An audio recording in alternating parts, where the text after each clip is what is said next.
La voz de Jesús.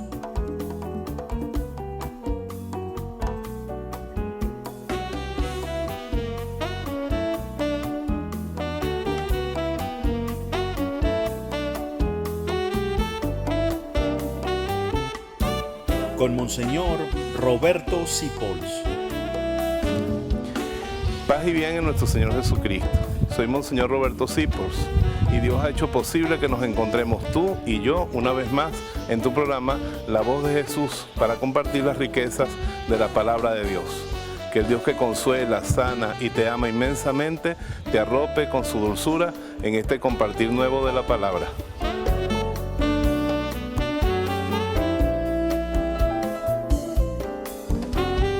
El Señor esté con ustedes. Lectura del Santo Evangelio según San Mateo. En aquel tiempo apenas multiplicó los panes, Jesús mandó a los discípulos subir a la barca y se le adelantaron a la otra orilla, mientras él despidió a la gente. Y después de despedir a la gente, subió a la montaña sola para estar en oración. Llegada la noche, él estaba solo arriba. Mientras tanto, la barca iba ya muy lejos de tierra y la sacudían las olas. Tenía el viento en contra. De madrugada se les acercó Jesús caminando sobre el agua. Los discípulos, viéndolo caminar sobre el agua, se asustaron y gritaron de miedo porque deducían que era un fantasma. Jesús les gritó: «Ánimo, soy yo, no tengan miedo». Pedro le dijo: «Señor, si eres tú, mándame ir a ti caminando sobre el agua». Jesús le dijo: «Ven». Pedro bajó de la barca y comenzó a caminar sobre el agua y se acercaba a Jesús. Pero al sentir la fuerza del viento, le entró miedo y empezó a hundirse y gritaba: «Señor, sálvame». Enseguida Jesús extendió la mano, lo agarró y le dijo: «Qué poca fe, ¿por qué dudaste?». En cuanto subieron a la barca, se calmó el viento. Los de la barca se postraron ante él diciendo: «Verdaderamente tú eres el Hijo de Dios». Palabra del Señor. El Evangelio de hoy tiene varios momentos bastante interesantes. Primero, recordamos que Jesús fue a ese sitio donde multiplicó los panes para estar solo, para orar, para reponerse del dolor de la muerte de su primo Juan el Bautista. Cuando llegó, tuvo que atender a la gente, curar a los enfermos, predicar, multiplicó los panes, pero él tiene sed de soledad. Ese es el primer punto que me interesa. Jesús, cuando tenía sed de soledad, saciaba la soledad. El silencio es una necesidad del hombre y nosotros vivimos aturdidos. No le voy a decir que levanten la mano los que cargan el celular, no vaya a haber un choro por ahí, pero cargamos a veces hasta 2 celulares. ¿Es así o no es así? En el carro tenemos un equipo de sonido con radio, CD y a veces hasta televisión. ¿Es así o no es así? Levante los que tienen televisión en el cuarto la mano. Hasta en el cuarto. ¿Cuándo se iba a pensar uno antes que uno iba a meter un televisor en el cuarto? ¿Usted ha visto una cosa más dañina para el descanso que un televisor en el cuarto? ¿Es así o no es así? Y tenemos un equipo de sonido en el cuarto. Y no es para poner música ambiental, sino de reggaetón para abajo. Vivimos aturdidos. En la mañana lo primero que hacíamos antes era leer el periódico, ahora no hace falta, ahora vamos a internet y ponemos Google Noticias BE, para ver las de Venezuela, las de España, las de Italia, las podemos leer en todas las lenguas. Nos acostamos tarde escuchando ruido. ¿Quiénes tienen una hora de silencio antes de dormirse? No, nos dormimos a veces con el televisor prendido o con música. Vivimos aturdidos y por eso nuestra alma está enferma. Por eso el hombre contemporáneo va perdiendo la fe y se va volviendo cada vez más insensible. Cristo, cuando sufría, cuando se sentía confundido, cuando necesitaba paz, buscaba el silencio. Busca el silencio. Esta mañana yo busqué el silencio, dije, hoy no leo nada, hoy no escucho nada, voy a estar un rato en silencio. Me llevé una poesía, leí la poesía, traté de entrar en esa palabra, traté de penetrar en ella, y la única música que escuché fue la que están oyendo allá arriba, que es de mis pericos Tico y Lola, que no aturden porque Dios es el que habla a través de ellos ahí. Entonces, silencio es la primera lección de hoy. Pero mientras Jesús está en silencio, los apóstoles están embarcados. ¿Quién nos embarcó? Jesús. Dígale al de lado, en algo te lo ha embarcado Dios a ti. Hay otro evangelio que nos dice que Jesús forzó a los discípulos a subir a la barca. ¿Por qué los forzó? El lago de Genesaret se parece al lago de Valencia, es un laguito. Usted se metería en el lago de Valencia a las 5 de la tarde en una lancha sin luz. Levanten la mano los que harían eso. Es más, el lago de Valencia es un lago apacible, pero el lago de Genesaret tiene la característica de que se levantan tormentas repentinas. Y algunos de los apóstoles habían sido pescadores y sabían muy bien de lo peligroso del agua. Y sin embargo Jesús los embarcó en eso. Miren la cara que tiene al lado. Está embarcado en un matrimonio, en una soltería, en un divorcio, en un trabajo, en una empresa terrible. Y siente a veces que el agua se le mete en la lancha. Siente a veces que la cosa está difícil. Y cuando tú estás sufriendo más, Dios actúa. Porque Dios nunca te va a dejar solo. Dile al de lado, tú le interesas mucho a Dios para que se olvide de ti. Si nosotros creyéramos de verdad que Dios es quien es, nunca tendríamos miedo. Ni nos desesperaríamos porque todo viene de su mano. Estaríamos tranquilos y seguros en las cruces y afanes de esta vida. Pero nosotros nos inquietamos como los apóstoles porque no tenemos fe.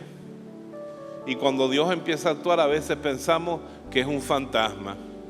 Dile al del lado, es fácil confundir la mano de Dios con un monstruo. Díselo al del lado. Por ejemplo, pongamos que tú estás mal y el matrimonio va mal y de repente tu suegra dice, mira, vendí la casa, me voy a vivir con ustedes. Ay no, Dios, lo que faltaba. ¿Dónde ponemos a dormir a la vieja esa? Será en el cuarto de planchar, pero resulta que la señora, tú no sabes que no es un fantasma ni un monstruo, tiene los reales del apartamento. Es la que los va a sacar de abajo. Es más, ella es el factor catalizador que le va a dar paz a ese hogar, porque ahora tienes quien te cuide a los muchachos y puedes salir un ratico con tu mujer. Deberías arrodillarte a darle gracias a Dios que la suegra se mudó contigo. Un aplauso a la suegra, que yo le he hecho tanta broma a esas mujeres y son tan buenas. Son realmente dobles madres. No hay suegra mala. Y entonces tú ves que pasa alguna cosa, es Dios. El otro día yo estaba hablando con un señor que yo lo quiero mucho, que ha tenido 2 cánceres. 2 cánceres. Y él reconoce hoy que esas enfermedades, las 2 enfermedades de cáncer fueron pasos de Dios por su vida. Que de todos sus compañeros de vida, el más bendecido es él porque pasó ese cáncer por ellos. Y él me dice, las desgracias son gracias de Dios que no entendemos. Son gracias de Dios que llamamos fantasmas. Entonces, si tú estás viendo algo muy fuerte en tu vida, escucha la voz que dice, ánimo, no tengas miedo, soy yo. Ánimo, no tengas miedo, soy yo que estoy llegando a tu vida a través de esto que te parece a ti tan espantoso. Entonces, cuando los apóstoles ven que Jesús está caminando sobre el agua, San Pedro no pudo contenerse. San Pedro era más salido que un balcón y más metido que una gaveta. Siempre abría la boca, siempre metía la pata. Una vez quería hacer una choza en un cerro. Siempre estaba inventando cosas raras. Ese tipo era extraordinario, era más zumbado. Por eso Dios lo escogió, porque era loco. Señor, si eres tú, yo también quiero caminar sobre el agua. Y Jesús ese día ya había estado solo, ya se había repuesto, estaba de buen humor y dice, bueno, ven. Total, algún día te haré tan poderoso que los enfermos se curarán con la sola sombra tuya. Algún día la gente llevará ropa tocada por ti y curará a los enfermos, porque yo voy a manifestar a través de ti mi gloria. Así que ven para que aprendas a hacer milagros, camina sobre el agua. Y Pedro comienza a caminar sobre el agua. Empieza a vivir en lo imposible. Algo así más o menos como el matrimonio tuyo. Caminar sobre el agua. Algo más o menos como el negocio que tú tienes, caminar sobre el agua. Algo más o menos así como esa salud tuya que se sostiene tan perentoriamente que es como caminar sobre el agua. Muchos somos los caminantes sobre agua, los que vivimos habitualmente en lo imposible, los que vivimos sostenidos por la mano misteriosa de Dios. Casi todos los cristianos somos gente que camina sobre el agua. Y cuando va caminando sobre el agua, Jesús sonríe. Sonríe porque Él es Dios. Y Él ha ordenado que venga un viento frío y se le meta por detrás a la túnica de San Pedro y le recorra toda la columna vertebral, la espalda, y que le pegue ese escalofrío a San Pedro, ese miedo, y sonríe porque quiere ver cómo reacciona Pedro en el miedo. Y Pedro duda, y al dudar se hunde. Dígale de al lado, no le abra la puerta a la duda porque pesa mucho y lo hunde. Dígaselo de lado.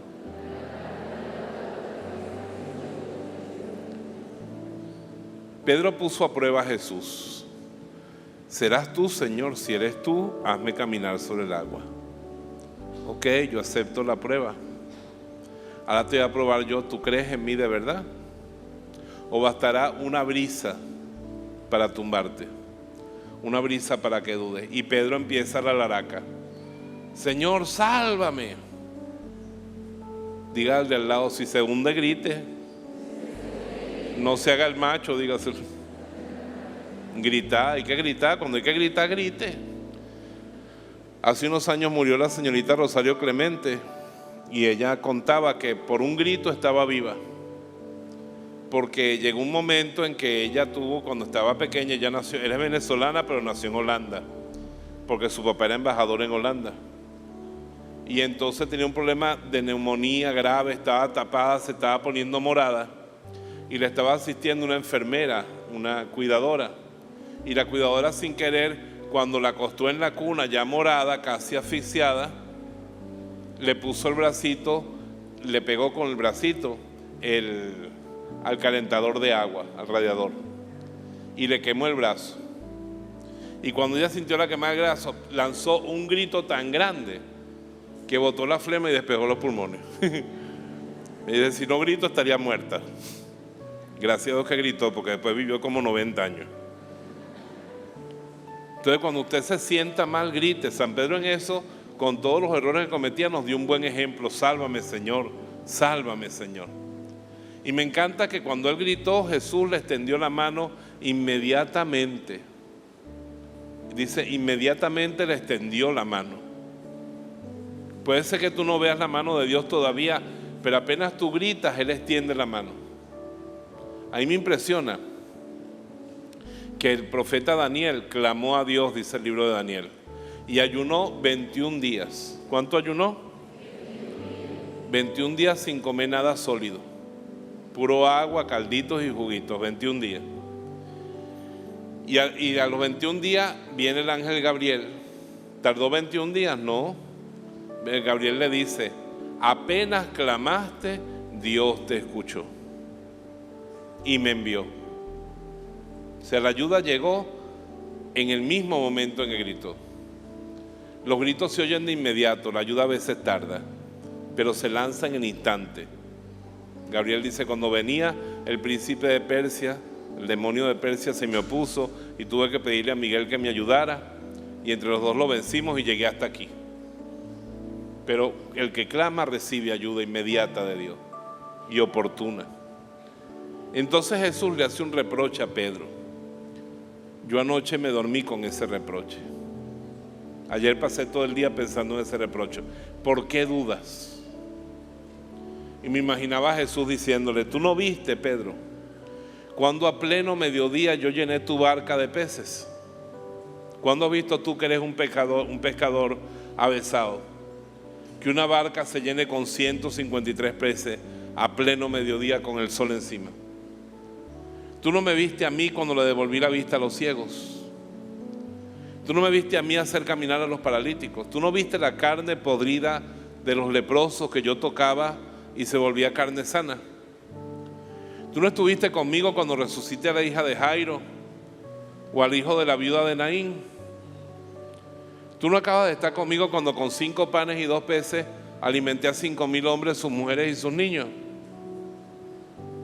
¿Por qué tú dudas? Dile al del lado: Dios ha hecho tantas cosas contigo. Dile al lado: tú necesitas una memoria, díselo al del lado. Eso es muy bello. Cuando uno la está pasando negra, hacer memoria. Es muy bello tener un libro de las memorables obras de Dios en mi vida. Yo tengo en mi cuarto un escudo con las memorables obras de Dios en mi vida. Mi creación, mis padres, mi vocación, mi fe, mi sacerdocio. El jueves voy a celebrar 31 años de cura. ¿Cuántas cosas Dios no ha hecho ahí? ¿Y acaso Dios cambia? ¿Acaso Dios pierde el poder? El que te sostuvo cuando te quedaste viuda, el que te ayudó a sacar a esos muchachos para adelante, no es el que va a obrar en la vida de tus nietos. El que te ayudó a vencer el cáncer no va a poder vencer ahora esta enfermedad en tu esposa. El que te ayudó en aquel momento difícil económico no te va a ayudar ahora. ¿Y cuándo te ha fallado Él? ¿Cuándo te ha fallado Él? Por eso el Señor, yo creo que le dice a Pedro: yo tengo derecho, yo me merezco que tú no dudes, porque tú deberías saber ya que yo no te voy a abandonar. Yo no te voy a poner a caminar sobre el agua para ver cómo te hundes después. Si Dios te puso en ese matrimonio, si Dios te puso en ese negocio, si Dios te puso en esa vocación, como dice San Pablo, repite conmigo: el que comenzó en ti la obra buena, Él mismo la llevará a buen término.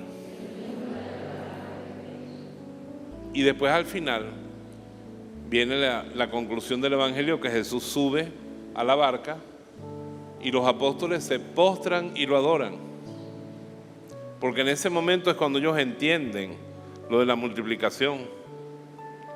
En ese momento es cuando ellos entienden que caminó sobre el agua, se dan cuenta que están con Dios.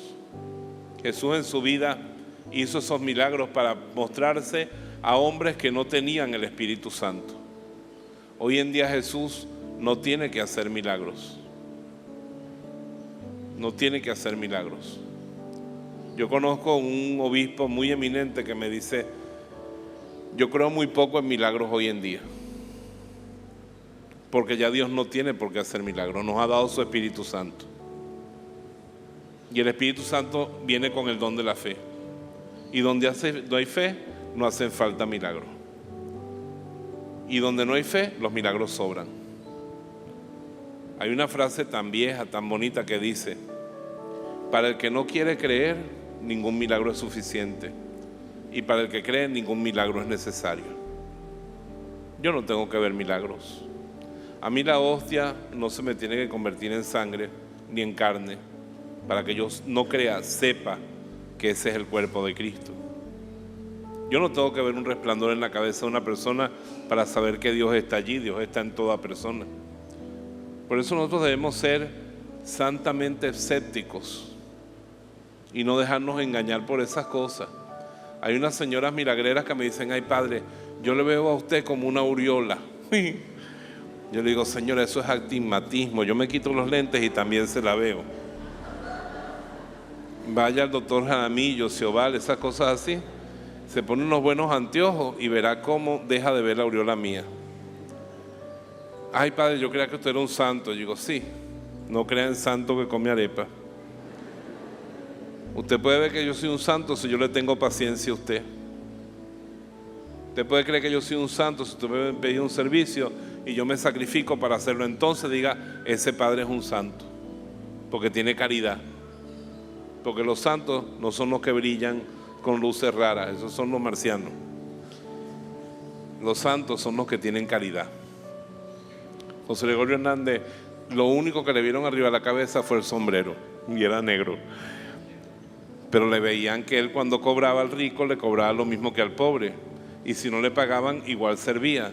Y cuando cobraba, casi siempre metía los reales debajo de la almohada de los pobres para que compraran los remedios. Y es santo porque se murió comprándole los remedios a un enfermo pobre. Por eso es santo, no porque le brillara nada. Yo les digo una cosa, yo soy bien ateo en eso. Yo creo en Dios con todas las fuerzas de mi alma. Creo en su revelación, creo en su Hijo Jesucristo, creo en la resurrección de Jesucristo más de lo que creo que estoy vivo yo ahora. Lo sé, pero por la fe, por el don de Dios, no nos dejemos extraviar con esas cosas.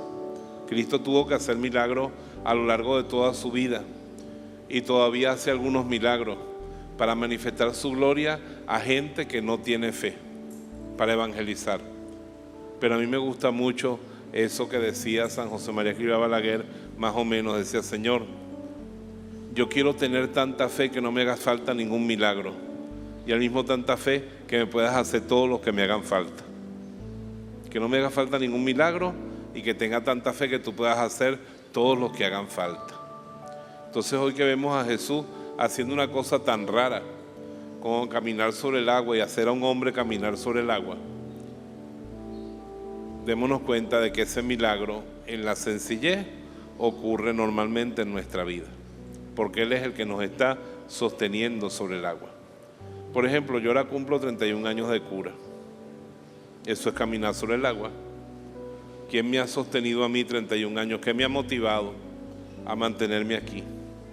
¿Qué me ha ayudado a superar todas mis crisis?